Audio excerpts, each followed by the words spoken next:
global angka penderita kanker di dunia semakin meningkat, di mana tahun 2020 tercatat 19,3 juta kasus kanker dengan resiko kasus kematian sebanyak 10 juta jiwa. Jumlah penderita kanker diprediksi meningkat di 30,2 juta hingga 2040 mendatang. Adapun faktor menua dan sosial ekonomi menjadi faktor umum penyebab kanker. Karena mengakibatkan kematian.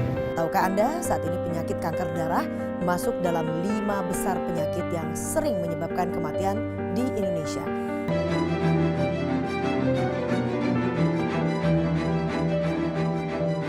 Penyakit kanker menjadi momok menakutkan bagi banyak orang. Betapa tidak, begitu mendengar kata tersebut, yang langsung terbayang dalam benak seseorang adalah sisa umur yang pendek, penderitaan panjang, tabungan terkuras habis untuk pengobatan. Kanker paru merupakan salah satu jenis kanker yang paling banyak diidap. Organisasi Kesehatan Dunia WHO mencatat sebanyak 2,9 juta kasus kanker paru terjadi di dunia pada 2018 lalu.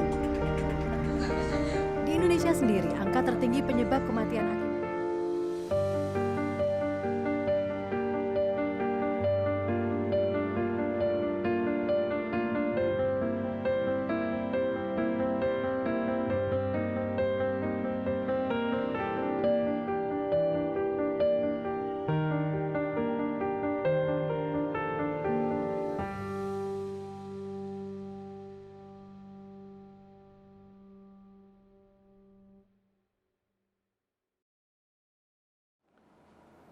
Assalamualaikum warahmatullahi wabarakatuh. Alhamdulillahirabbil alamin. Wassalatu wassalamu ala asrafil anbiya'i wal mursalin. Asyhadu an la ilaha illallah wa asyhadu anna Muhammadan abduhu wa rasuluh. Allahumma shalli ala sayyidina Muhammad wa ala alihi wa sahbihi wa sallim ajma'in. Amma ba'd. Saya Dr. Haji Muhammad Wahid, owner klinik MG Amarasaki di Jawa Timur, East Java. Tuan-tuan, apakah kanker harus dioperasi? Bagaimana perjalanan kanker dari awal hingga akhir? Dan bila kita tahu bagaimana perjalanannya, maka kita boleh tahu bagaimana menanganinya. Kanker, apa yang dilakukan kanker dari sebagian orang? Yang pertama, dioperasi timbul lagi. Yang kedua, kemoterapi, orangnya kesakitan. Yang ketiga, diberikan antioksidan dosis tinggi dari berbagai herbal, tidak mempan. Oleh karena itu, mari kita ketahui, kita bahas bagaimana perjalanan kanker dan bagaimana cara mengatasinya secara alami.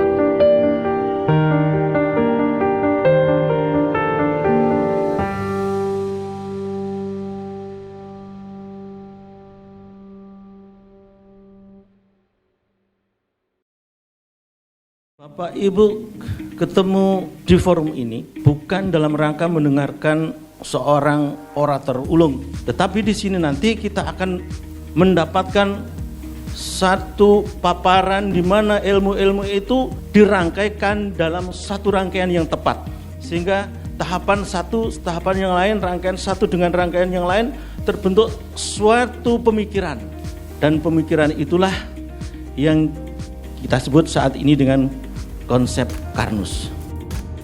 Akan tetapi gitu ya, ternyata asam lambung itu bukan hanya sekedar mengaktifkan enzim pepsinogen menjadi pepsin yang mencernahkan protein menjadi asam amino yang akan siap dicerna, akan dimakan oleh sel. Tetapi ternyata asam lambung ini juga bekerja sebagai pepsin, itu artinya bekerja sebagai enzim. Dia memecah protein yang ada, hancurkan, dia pisah-pisah antara protein dengan yang lain, misalnya dengan lemaknya. Protein yang ada yang besar itu dipecah-pecah menjadi kecil-kecil, bahkan sebagian juga menjadi asam amino. Gitu ya. Demikian juga peran dari asam lambung itu juga memecah dari karbohidrat yang besar itu, yang polisakarida menjadi monosakarida. Dari nasi itu menjadi glukosa. Nah, dari situ kita akan memahami betapa besar fungsi dari Kalau ada satu sel ya, di dalamnya ada DNA itu bisa dirusak, dimutasikan oleh radikal bebas. Nah, radikal bebas ini dari mana? Radikal bebasnya ada di mana-mana dari yang 10 tadi. Kemudian radikal bebas juga bisa terbentuk di dalam tubuh itu kalau ada inisiatornya. Nah, jadi radikal bebas itu bisa terbentuk dari luar masuk ke dalam tubuh, bisa terbentuk adanya inisiator dari luar yang masuk ke dalam tubuh.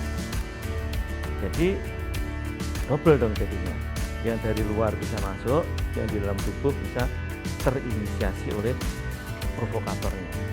Jadi maka ditangkap itu inisiator oksidatifnya dengan ikanus ada ikatan. Kita tahu persis ya, ketersediaan makanan sel itu sangat bergantung kepada pertama kerja dari lambung itu, yang kedua ketersediaan bahan baku.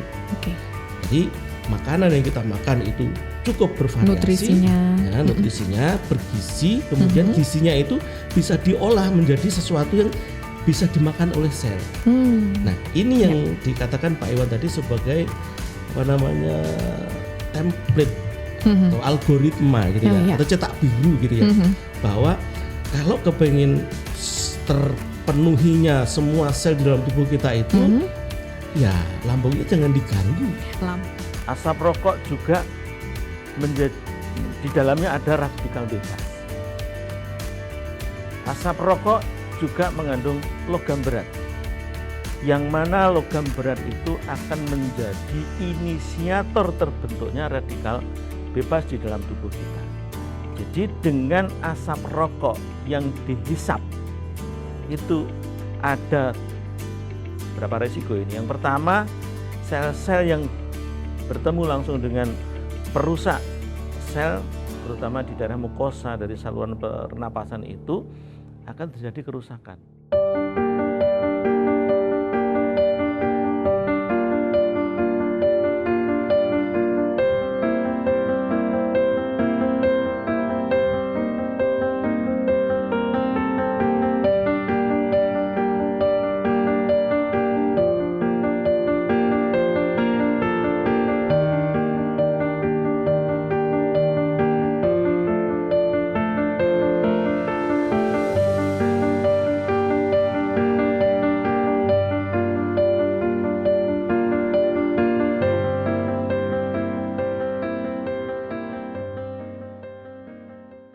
Demikian besar peran dari sistem saluran pencernaan makanan kita, terutama lambung, di dalam meningkatkan performa kerja dari semua organ, termasuk di dalam mencegah dan merawat kanker. Tuan-tuan, saya nak membahas tuntas tentang kanker ini pada acara Mega Training Kanker dan Rawatan Alami yang dilaksanakan oleh Islamic Healing Malaysia pada 21 dan 22 Agustus 2021. See you later. Sampai jumpa.